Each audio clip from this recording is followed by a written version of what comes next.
Hello, my name is Rich Howard, owner of Architectural Builder Supply, and this video is to bring you a closer look at the Rockwood number SD1260 standard duty protector bar. Let's take a look. An item like this is basically used to protect the face of the door, but generally projecting hardware on the face of the door from unintentional contact.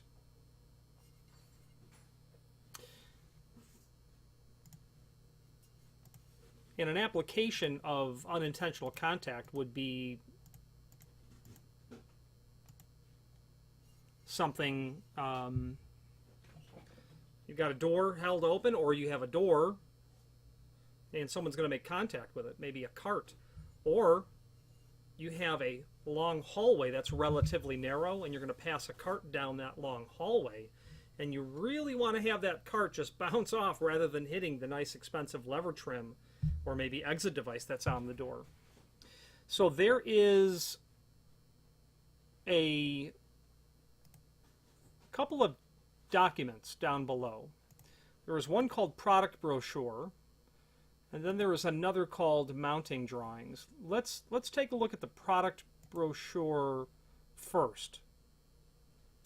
On the right-hand side, lower right-hand side, you'll see the SD1260, where it's going to give us the dimensional properties of this item, albeit a bit hard to read. Let's see what we can do. 8 3/4 overall width. Indeed. An overall projection of 3 1/4. Indeed. It has a 2-inch height, and they've got the material at 3/16 of an inch thick. 0.1875. That's spot on. That's literally 3/16. Okay. On that product brochure page, you'll see all of the sister products that are related to it, and you're going to get sex bolts that will come with this as well. 1024 flathead machine screw and sex bolt. So you're going to get the 1024 flathead machine screw along the male portion, and then the female portion that's here. And since we've got them in our hand, let's talk about them. So this is a sex bolt, and the hallmark of a piece of hardware like this is going to be that when you attach it to the door,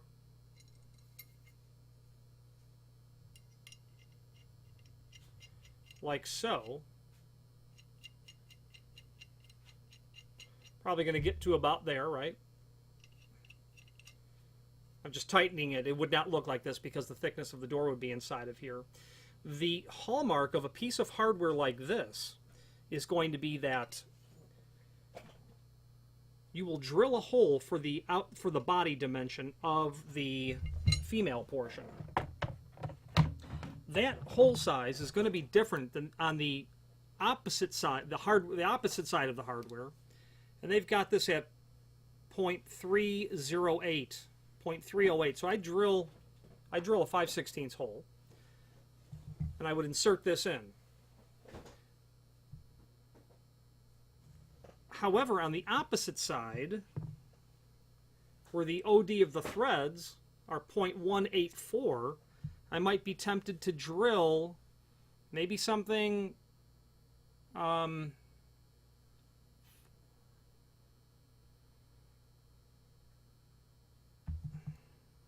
thread size is 0.184.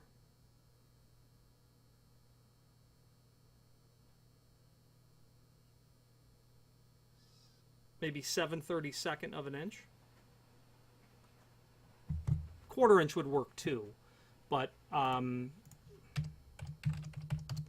like to be about 0.21 inch, so 7/32 would be great.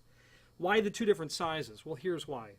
This is the magic dimension, from the underside of the head to the back of the bolt. Assuming that you have an 1 3/4 thick door, you're going to drill that smaller size hole on the underneath the hardware. From the edge to the shoulder, 0.157, 0.157. This is going to insert through. You'll have a smaller hole over here so that when you tighten this up, the shoulder of this will make contact with the inside face of the door on this side. And as you tighten the bolt, it will prevent you from crushing the door skin down, is what the point is. These splines are meant to help prevent rotation of this as you tighten it down, but that's the hallmark of the sex bolt principle. Obviously, if you have a door that's not 1 3/4, this would not give you the intended effect, nor could you modify this.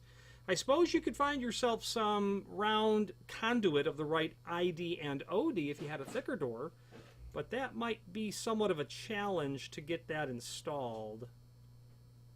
Well, I could see how you could. If you really had a 2 1/4 inch thick door, I suppose you can get that conduit and just put a piece of masking tape around it until you can get the bolt put on. But nonetheless, you're really never going to bump into that. Bump into it.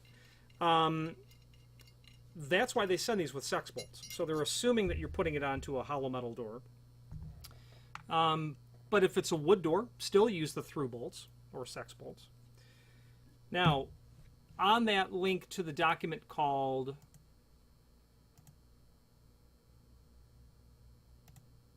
Product Brochure, you will indeed see the other models. Angle-shaped, U-shaped protector bars. Okay. You will see in the upper right-hand corner what a standard application looks like for this sort of protector bar. Here's a real-world scenario. 40-story condo building built in the very early 1970s. You go down below grade level to a common area that will probably have a laundry facility for all the condo owners. Long hallway, because you've got a very large rectangular footprint. Condo buildings are going to have trash chutes, one in each end of the stack. You're probably going to have your dock close to one end of the building, but the opposite end, you've got to take that dumpster and roll it down that long hallway where you've got glazed block, okay, steel frames, and stuff that for sure you're going to damage if you hit it with a dumpster. Needless to say, you might have mortise locks that are vintage 1970s. They work just fine. They've got trim on it to janitor-type closet doors, meaning those doors that don't have to comply with ADA regulations. And there's knobs. But if you were to damage those knobs, you would find that they're probably not replaceable because of how old they are and just simply discontinued. So in this building, which this is not something fabricated, chipped block, damaged and dented doors, damaged trim, especially the frames as someone pushes that dumpster down through. What does a steel dumpster weigh? 200 pounds? So the point of the matter is a piece of hardware like this will very much assist in preventing that unintentional damage. And sure enough, I was able to make a sale of some protector bars. Very inexpensive and very effective. And you'll see an optional installation of that. Where you're going to place this on the door, well, once you determine that the projection is adequate for what you want to do, I would probably locate this vertically so as to really keep any sort of unintentional contact and yet still enough room to operate your trim that's on the door, certainly. On the left side of the page, you will see the HD versions. The difference is that the thickness doubles. It goes to 3/8 of an inch thick. Otherwise, everything else is, for all intents and purposes, the same in terms of the models that are offered. You then have that link to the mounting drawings, and that is, again, a summary of where you would use all of the different models. And I would encourage you to review all of that because you might find that one model is superior compared to the next in terms of what you're working with. And you might actually find that you will possibly want to have a couple of the units installed. Maybe a leading edge and then maybe one behind it, or I should say maybe possibly in front of it near the lock trim, so you can make that contact, but then not have, as you enter through the door, now this is back here, now your door's coming and trying to close onto you, or you're pivoting to make a turn. You might find a confluence of multiple pieces to solve the problem properly. Okay. Looking at the balance of the installation or the extended description, we've covered everything that's listed there.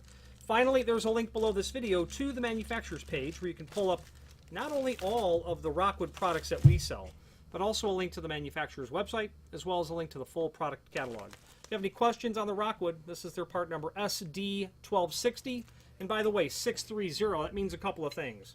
That means that it's stainless steel, base material, non-ferrous, with a brushed finish. And stainless steel and a base material and a satin finish is, in fact, the most durable of all natural finishes, meaning the base material is compatible with the finish. So an excellent choice for base material and finish versus something polished. It's stainless, so it could be polished as well, but you probably wouldn't want polished on a protector bar.